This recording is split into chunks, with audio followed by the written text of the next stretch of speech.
Olá, seja bem-vindo mais a esse vídeo. É um vídeo aula. Essas aulas são preparadas com objetivo pedagógico, com objetivo acadêmico, com o propósito de dar suporte na matéria de missões transculturais do Seminário Presbiteriano no Brasil Central, em Goiânia. E se você está entrando para assistir às aulas, você é bem-vindo, tá? Então, seja bem-vindo aí. E os alunos também que precisam prestar atenção aí nas perguntas que estão disponibilizadas na EAD, na plataforma, para responderem também. Sejam bem-vindos aí. O tema nosso hoje, dentro de missões transculturais, é missões e antropologia. Que tema desafiador, né? Nós temos um desafio aqui de entender o lugar da antropologia na missiologia, ou da missiologia e antropologia, né? Então, além de todos os desafios que nós temos na pregação da palavra e no avanço do evangelho, a obra missionária também ela tem um desafio imenso, porque mais do que comunicar a mensagem na pregação transcultural, mas é considerar também esses enormes gaps, esses enormes buracos aí que existem entre a cosmovisão da cultura do mensageiro e da cultura do receptor, porque diferentes culturas abrigam surpresas incalculáveis. Todo missionário que deseja comunicar o evangelho de forma eficiente, ele precisa levar a sério o estudo da antropologia e conhecer a cultura das pessoas a quem ele está se dirigindo. Bruce Nichols, que comenta sobre isso, ele fala assim: os comunicadores evangélicos frequentemente subestimam a importância dos fatores culturais na comunicação. Alguns se preocupam tanto com a preservação da pureza do evangelho e das suas formulações doutrinárias que têm sido insensíveis aos padrões de pensamento e comportamento culturais das pessoas às quais proclamam o evangelho. Que advertência séria, né? Então é fundamental para aquele que se sente chamado a exercer o ministério transcultural que ele conheça a cultura daqueles a quem ele foi enviado. A mensagem do evangelho precisa ser decodificada às pessoas que ouvem a palavra. É preciso ter sensibilidade e compreensão dos ouvintes, porque afinal, a gente tem sempre dito isso, que comunicação não é aquilo que você diz, mas é o que o outro entende. É só pensar um pouquinho na dinâmica familiar sua. Quando você diz alguma coisa e a sua esposa entendeu outra completamente diferente, ou vice-versa, e aí vocês terão uma longa DR naquela noite, não é mesmo? Olha que coisa interessante. Eu gosto de citar esse texto de Jesus, porque eu acho que Jesus entendia essa questão da compreensão cultural, porque em Marcos 4:33, o texto diz: com muitas parábolas semelhantes lhes expunha a palavra, conforme o permitia a capacidade dos ouvintes. Oh, que afirmação interessante. Ele não pregava aleatoriamente, mas ele analisava a capacidade dos ouvintes e pregava conforme permitia a capacidade dos seus ouvintes. Se os pregadores, se os missionários tivessem essa mesma sensibilidade, certamente nós teríamos a comunicação muito mais efetiva no Evangelho. Jesus não ministrava sem considerar o receptor da mensagem, a história dele, os dramas, os mitos, os símbolos, os pressupostos, a cosmovisão que estava ali, que quando Jesus falava, isso era trazido aos seus corações. Então, ao ministrarmos a palavra de Deus em outras culturas, é fundamental a compreensão e entendimento de alguns conceitos antropológicos. Daí a necessidade de considerar a relação entre a Bíblia e a cultura e entender como é que a antropologia e a missiologia se conectam. O que é a antropologia? A antropologia pode ser definida como uma forma de conhecimento sobre a diversidade cultural ou a compreensão que somos a partir do espelho fornecido pelo outro. Portanto, é uma maneira de se situar entre as duas fronteiras, entre vários grupos sociais e culturais, abrindo janelas entre elas. Entender como diferentes grupos sociais se comportam, quais são seus costumes, seus hábitos do grupo social, sua forma de enxergar as coisas, sua alimentação, sua roupa, sua dinâmica, suas crenças e assim por diante. E qual a relação entre a fé e a cultura? A fé deve continuamente sustentar o diálogo entre todas as culturas, inclusive com aquelas que estão nascendo agora. Fé e cultura devem estimular-se mutuamente. A fé enriquece a cultura. A fé purifica a cultura, mas a cultura ela enriquece a fé. O diálogo contínuo entre as duas culturas liberta a fé, permitindo uma expressão mais próxima, superação dos seus limites, dentro dos quais as culturas precisam ser trabalhadas. A fé difunde sua luz sobre a vida cotidiana, sobre o nosso mundo real. Os missiólogos afirmam que é necessário levar em conta dois aspectos fundamentais quando a gente está pensando na questão da antropologia e da missiologia. Primeiro, eles afirmam que você precisa lançar a mão da antropologia como ciência a partir de si mesma. Não desprezar a pesquisa, os estudos, as análises que as pessoas que ainda que sejam secularizadas são capazes de trazer compreensão sobre a realidade de determinadas etnias e culturas, né? O saber, ele independentemente da fonte, ele é importante. Os Guinness, o discípulo de Francis Schaeffer, ele afirmava uma coisa muito interessante. Ele diz: toda verdade é verdade de Deus. Então, quando um antropólogo secular e ateu fala alguma coisa sobre uma determinada cultura que é verdade, nós precisamos levar a sério tal verdade. Segunda coisa que os missiólogos dizem, que a partir da análise científica, nós precisamos construir pontes de comunicação. Nós entendemos como é que a cultura funciona, como é que as pessoas pensam, e agora nós precisamos construir essas pontes de comunicação. Aliás, eu gosto muito de um conceito do Dr. John Stott, que ele fala que pregar é construir pontes entre a cultura do tempo em que a palavra de Deus foi escrita e a realidade que nós estamos vivendo hoje no século 21. Então, quando nós pensamos na antropologia e missiologia, a gente precisa entender que a antropologia vai fornecer as ferramentas da compreensão cultural, enquanto que a missiologia vai aplicar os resultados dessas pesquisas à prática pastoral iluminada pela teologia bíblica. Assim, a cultura é apreendida e analisada para que a comunicação do evangelho seja teologicamente fiel e culturalmente inteligível. Isso significa relevância.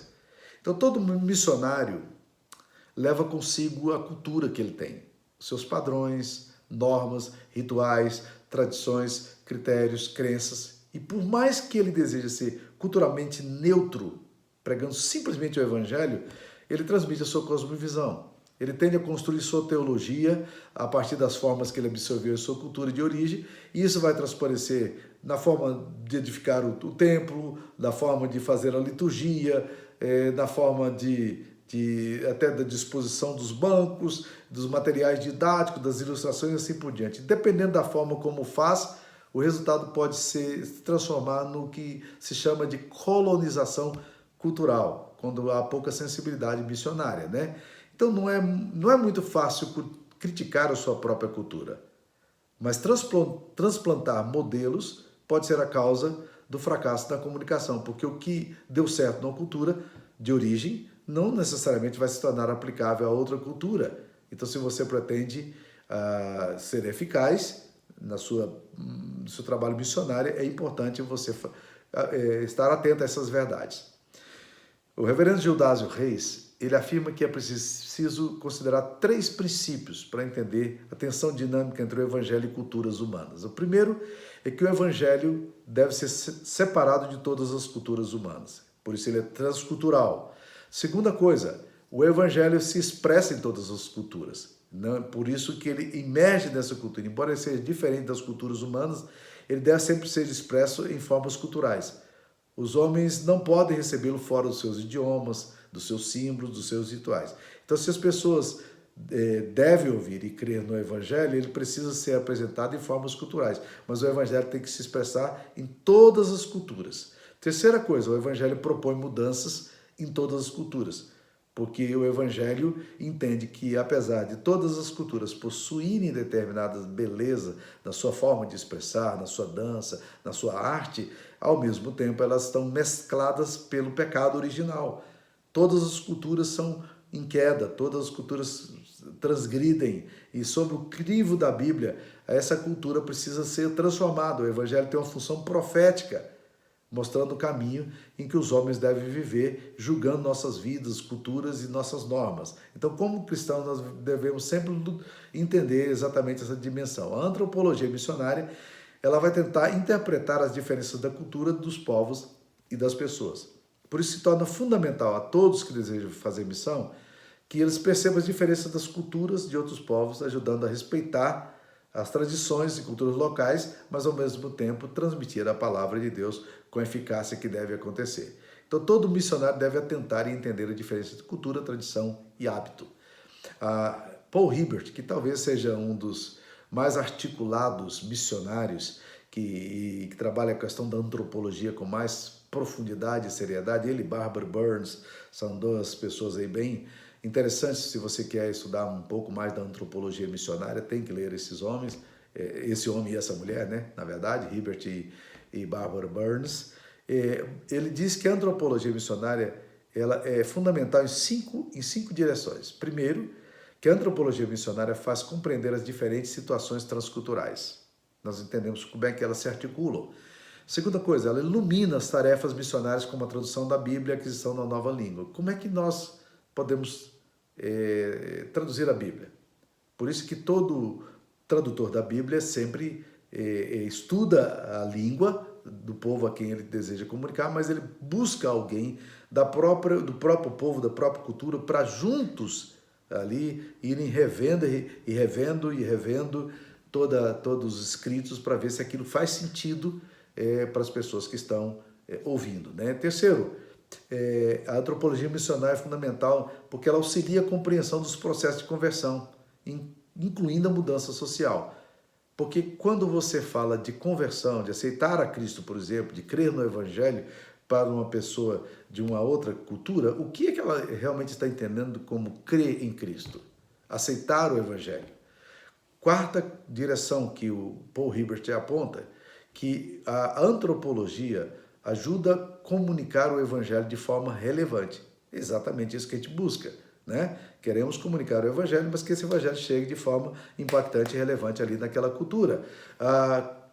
Em quinto lugar, ela constrói relacionamentos interculturais, criando pontes de compreensão e comunicação. Sem antropologia, é impossível você fazer isso aí. Então, ajuda a compreender melhor o ouvinte, a cultura, a sociedade e contribui para ver melhor e conhecer o outro, escutá-lo, conhecer seus valores, pensamentos, respeitá-lo como ser humano.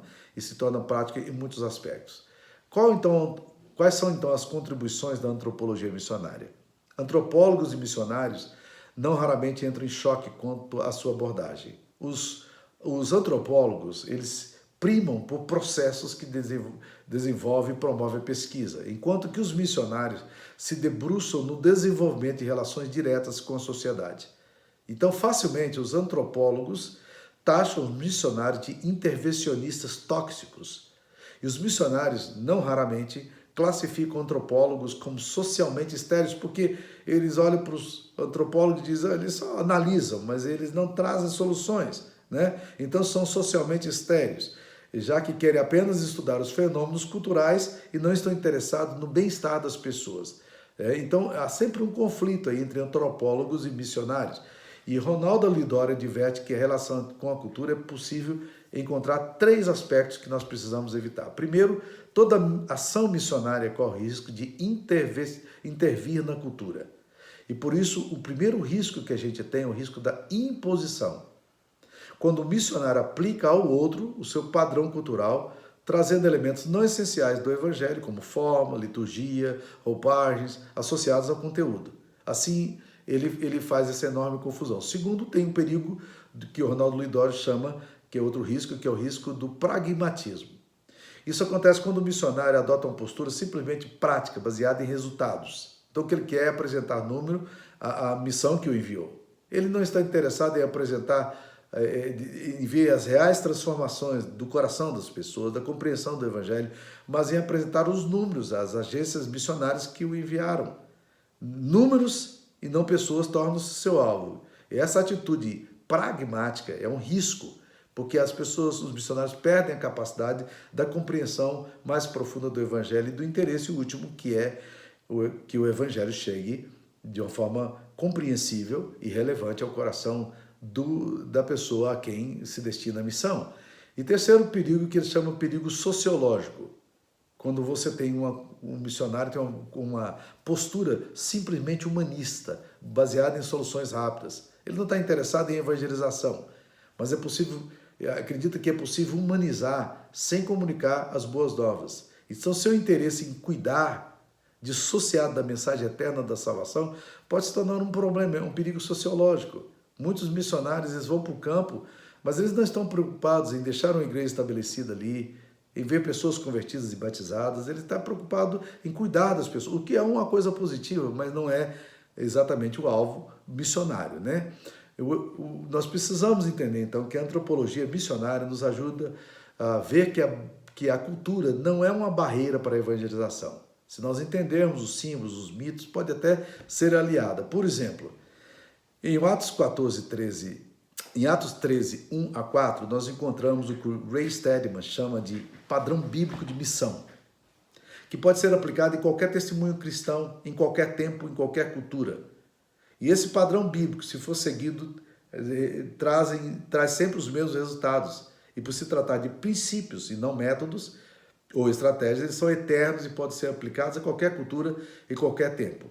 Para Ray Stedman, o grande problema nas missões contemporâneas é o abandono desses princípios, que quando são negligenciados, redundam em fracasso na obra missionária. Por isso nós precisamos estar atentos aos princípios da palavra de Deus. E muitas organizações, mesmo zelosas, elas têm estabelecido como alvo pregar o evangelho a todo mundo nessa geração, o que é um desejo legítimo e bíblico, mas falham, não porque falta zelo, nem compromisso, nem dedicação, mas porque ignoram alguns princípios bíblicos. Vamos ver alguns princípios bíblicos ali de Atos capítulo 14.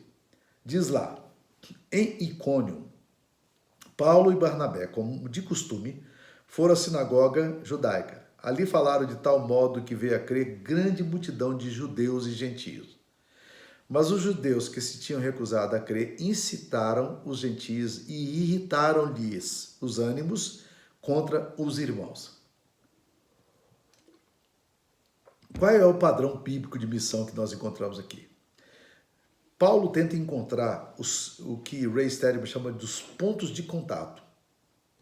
Como de costume foram à sinagoga judaica. Por que Paulo vai à sinagoga judaica se Icônio era uma cidade pagã? Eu já estive nessa cidade, na Turquia atualmente, não há nenhuma presença evangélica, infelizmente, lá, né? Há uma presença maciça e massiva dos islâmicos e não há presença evangélica praticamente nenhuma ali. Mas nessa cidade aí, Paulo, como de costume, foi à sinagoga. Por que ele foi à sinagoga? Porque os pontos de contato estavam ali, entre a religião judaica, a cultura e a língua. E ali ele tinha também pagãos, que eram os prosélitos, gente interessada na religiosidade judaica, que era uma religiosidade que falava de um único Deus. Eles eram monoteístas, e aquelas multiplicidade de Deus não atraiu, nem satisfazia o coração dos pagãos. E os pagãos agora vão ali na sinagoga judaica para tentar entender o princípio desse Deus judaico. Paulo pega exatamente essas pessoas. É o primeiro princípio. Paulo começa com aquilo que faz o ouvinte identificar-se com a mensagem. E sempre há pontos de contatos em todas as culturas, se você deseja comunicar o evangelho. Porque Deus sempre deixa o que Don Richardson chama de bússolas culturais em todos os povos pagãos, que facilitam a dinâmica do evangelho. No livro O Fator Melquisedeque, ele trabalha bem esses aspectos. Mas deixa eu colocar para você, uma bússola cultural entre os povos animistas é a questão do sangue. Vocês já pararam para perceber que todas as religiões animistas creem que o sangue é uma moeda de troca no mundo espiritual? Olha o gancho que você tem aí para falar da redenção, da obra de Cristo, que é por meio do sangue do Cordeiro de Deus, é que nós somos resgatados. Deixa eu só falar de alguns aspectos interessantes. Richardson diz o seguinte: Deus preparou o mundo para o Evangelho. E ele conta um caso muito interessante que ele presenciou. Uma vez por ano, os artesãos de uma tribo da Indonésia constroem um barco de madeira em miniatura e o levam à beira do rio. O chefe religioso da tribo amarra uma galinha no lado do barquinho e coloca uma lanterna acesa do outro lado. Logo em seguida, cada membro da tribo passa perto do barquinho e coloca um objeto invisível entre a galinha e a lanterna. Quando se pergunta às pessoas o que deixaram no barquinho, elas respondem: meu pecado. Depois o chefe deixa o barquinho ser levado pela correnteza do rio, enquanto os espectadores gritam: estamos salvos. Essa é uma cerimônia pagã de uma tribo da Indonésia. Mas estão percebendo aí o elemento de conexão que existe? Don Richardson a vê como exemplo de uma ponte para o conhecimento do Evangelho. Um outro exemplo que Don Richardson comenta que é fantástica. Ele afirma que um missionário foi para a China e ele ficou 4 anos tentando aprender a língua. Ele foi o primeiro missionário a chegar ali. Isso foi em 1801.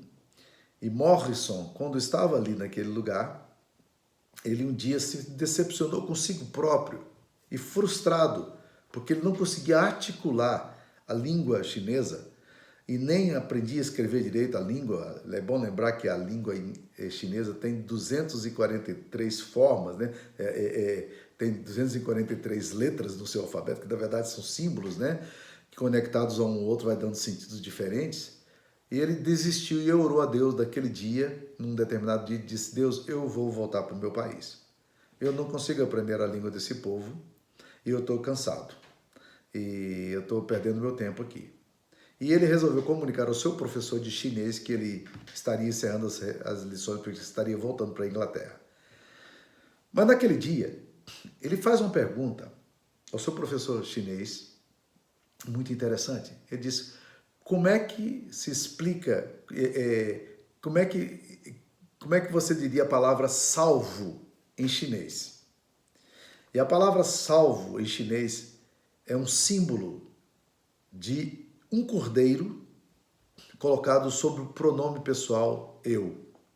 Interessante, né? Um cordeiro sobre o eu, sobre a pessoa. É isso que significa salvação. A palavra salvação em chinês se escreve dessa forma. E quando ele viu isso, ele disse: a língua chinesa foi escrita 4.000 anos antes de Cristo. E aqui nessa língua nós já vemos o que ele chama de bússola cultural. Deus já esteve presente nessa cultura aqui antes. E isso o encorajou a continuar lutando para pregar o Evangelho. Então, muitos missionários não fazem aquilo que Ray Beck chama de exegese urbana, né? Analisar a cidade. Os missiólogos chamam isso de semente do verbo, ou bússola cultural, como Don Richardson emprega aqui, que possibilita romper as barreiras entre o missionário e seu público. E isso é nítido no sermão de Paulo. Quando Paulo prega aos judeus, ele expõe a partir do Antigo Testamento da lei. Quando ele prega aos pagãos, ele parte da criação, como a gente vê em Atos capítulo 17. De acordo com a Associação de Missões Transculturais Brasileiras, a MTB, o Brasil possui 15 mil missionários transculturais espalhados no mundo. 15 mil. Desde os povos missionários brasileiros até as nações de mais difícil acesso, com um alto índice de missionários com nível de escolaridade até o ensino médio, 30,2, e baixo índice de treinamento linguístico, 27,6, e antropológico, 39,4, que esses cursos deveriam ter sido oferecidos pelas organizações. E a MTB diz que esses dados são muito preocupantes, porque a preocupação encontra-se no fato que a maioria dos missionários não se preocupou em refletir sobre as diferenças culturais que poderão se tornar verdadeiros empecilhos na comunicação da mensagem. Então, meus queridos irmãos, o que fazer quando o evangelho que você vai pregar num determinado povo, ele precisa ser decodificado de uma forma tão assustadora? O que fazer para pregar como o Totem da Paz, no livro Totem da Paz, Don Richardson, que escreveu, também fala, que ele chegou para pregar numa determinada tribo, e nessa tribo, Judas era o herói, porque essa tribo, os sauís, canibais caçadores de cabeça, a tradição era mais do que uma filosofia de vida. Ele era um ideal. E um número muito grande de pessoas da antiguidade dizia que trair, enganar, mentir, era cevar com amizade. E eles achavam que isso era um sinal de uma pessoa esperta. Então, que tipo de impacto poderia o evangelho causar num povo que venera Judas como um símbolo de masculinidade e considera o beijo da traição como uma expressão suprema da deslealdade e da inteligência, né? Então tá aí o Totem da Paz, Don Richardson conta essa história. A comunicação eficaz do evangelho se dá quando é possível descobrir esses pontos de contato. E isso vai ter a ver com o quê? Com a identificação do público com a mensagem. O evangelho precisa ser anunciado de forma que os ouvintes possam identificar-se com a mensagem e compreendê-la. E era isso que Jesus fazia. No texto de Jesus que nós citamos, nós encontramos esse padrão para comunicar a mensagem a pessoas que ele queria que o evangelho chegasse de forma inteligente. Então, a antropologia nos ajuda a entender o contexto para que saibamos que perguntas, que crises, e como o ser humano naquele ambiente vivencia sua angústia primal, como o pecado penetra, como a solidão, a falta de sentido, as opressões religiosas, né, as forças demoníacas, os paganismos, superstições, obscurantismo, tudo isso está ali. E como é que nós podemos comunicar isso de uma forma efetiva? Esses princípios de missões precisam ser muito claros. E a antropologia e a missiologia precisam caminhar junto. Por isso é que as diferenças culturais precisam ser analisadas com o missionário. E os instrumentais antropológicos que você tem podem ajudar você a lidar de forma mais efetiva para traduzir a mensagem para as pessoas que você deseja transmitir. Então, a antropologia missionária torna-se uma ferramenta útil para nos ajudar a compreender o homem, seu universo social, suas crenças, suas atitudes e assim por diante, né? Lidório usa um exemplo para ajudar a entender essa questão. Ele diz assim: suponha que você está numa tribo canibal, onde os pais acertam o casamento de seus filhos quando ainda são crianças. Então você está lá. Ambos os aspectos fazem parte da cultura da tribo. Os pais ajustam o casamento dos filhos e eles são canibais. Qual aspecto da cultura precisa de regeneração? Lidório diz: é claro que é o canibalismo, pois é condenado por Deus. Já a forma como é arranjado o casamento faz parte da cultura. E por mais que nós, ocidentais, condenemos, a Bíblia não impõe restrições a essa prática. Na verdade, pelo contrário, a Bíblia até mostra que Abraão arrumou um casamento para uma esposa para o seu filho Isaac. Ele que arrumou o casamento. Então, 3 perguntas cruciais devem ser feitas, segundo Lidório. Primeiro, como é a dinâmica social dessa sociedade? Isso engloba comida, crenças, relações familiares, valores. Segundo, o que está por detrás dos atos e intenções? Isso tem a ver com cosmovisão. Quais são as normas subjacentes e profundas que determinam a conduta dos membros dessa sociedade? Terceiro, como é que tais valores são preservados?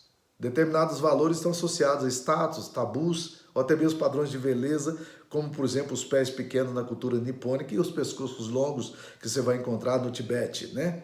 Lidório afirma, mais uma vez, ainda que haja muita controvérsia a respeito da antropologia aplicada, é indiscutível a tendência mundial instrumentalista, cada vez mais forte, de utilizar a antropologia como área do conhecimento aplicada às soluções de problemas sociais. A antropologia aplicada é reconhecida como a união entre conhecimento e ação, a pesquisa e a atividade. E ele diz: a antropologia missionária pode ser vista, portanto, como uma antropologia aplicada às pesquisas e ações missionárias. Então, o que nós fazemos? O apóstolo Paulo afirma que ele fez de tudo para ganhar alguns. Fez de fraco para com os fracos, tornou-se judeu para os judeus e assim. Isso é uma adaptação cultural da mensagem. Paulo não era hipócrita. Ele apenas buscava identificar-se com seus ouvintes. É o esforço da adaptação. Não impondo sistemas importados para os seus ouvintes. A luta de Paulo contra a incircuncisão, por exemplo, contra a cultura judaica que queria dominar ali na Galácia, era exatamente desvincular essa tentativa de impor determinados ritos e tradições aos povos, né? Então, missões implicam no encontro de culturas. E a missiologia, a antropologia precisam trabalhar junto, né? Nesse processo maravilhoso. E essa é uma tarefa da missão, é a tarefa da evangelização. Esse é o modelo de Cristo. Esse também foi o modelo da igreja primitiva. Olharmos para Cristo e entendemos seu amor pela humanidade, sua inserção cultural, caminhando na história como primeiro missionário, comunicando de forma que as pessoas pudessem entender, totalmente desvestido da sua glória celestial, perfeitamente identificado com a raça humana, sensível às dores e angústias do seu povo, no qual ele visitou. Esse é o nosso desafio. A antropologia não pode se tornar inimiga das missões, mas ela pode se tornar uma excelente ferramenta para que a gente possa trazer o instrumental e os métodos e pesquisas da antropologia e aplicar a missiologia. Missionários e antropólogos não precisam ser inimigos. Eles podem ser aliados. Que Deus nos abençoe. Amém.